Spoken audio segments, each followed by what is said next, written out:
You can never go wrong with adding robots to make something cooler. What would make vehicles better? Make them transform into robots and roll out. Want to freshen up the kaiju genre?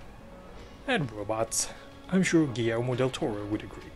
So with the first-person shooting genre getting a bit long in the tooth in recent years, the original folks behind the Call of Duty franchise decided to add one key element to their inaugural game as a new studio. Yep, robots. Big, hulking robots. Add extra speed, some nice hang time, and wall running just like the aptly named Attack on Titan or Shingeki no Kyojin manga and anime, and you've got Respawn Entertainment's Titanfall for Xbox One, Xbox 360, and PC. Then again, with all the hype that preceded Titanfall's launch, it wouldn't be surprising if the final product failed to meet expectations. So is life truly better with a Titan? The good news is that for the most part, Titanfall delivers the goods.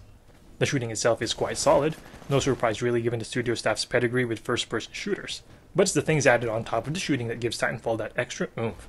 The added verticality and wall running, for example, improves on the mostly lateral play of shooters.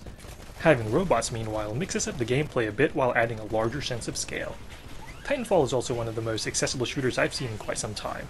It tries to allay the fears of newcomers and gamers not quite used to shooting games by adding a comprehensive tutorial, as well as gameplay elements to help ease the transition. These include the addition of AI grunts that aren't quite as lethal as human players.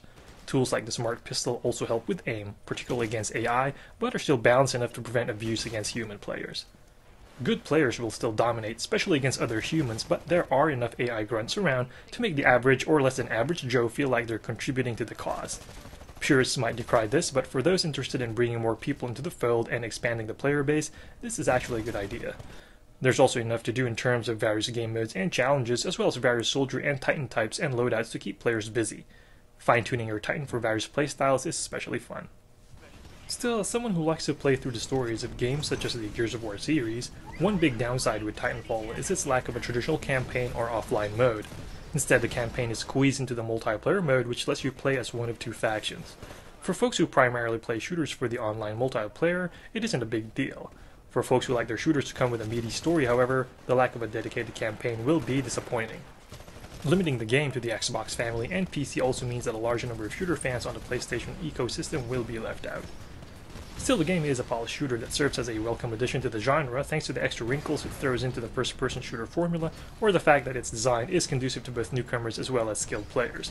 One could argue that the most intriguing thing about Titanfall, however, is that as good as the game plays, it actually isn't quite there yet. Instead, it feels like the blueprint for something that could be bigger and better with time. Just adding a solid campaign and offline mode, for example, would do wonders for the game's overall package. So as far as a test case for a new IP goes, Titanfall is a fun romp. But what's even more exciting is the prospect of what Respawn could do with Titanfall 2.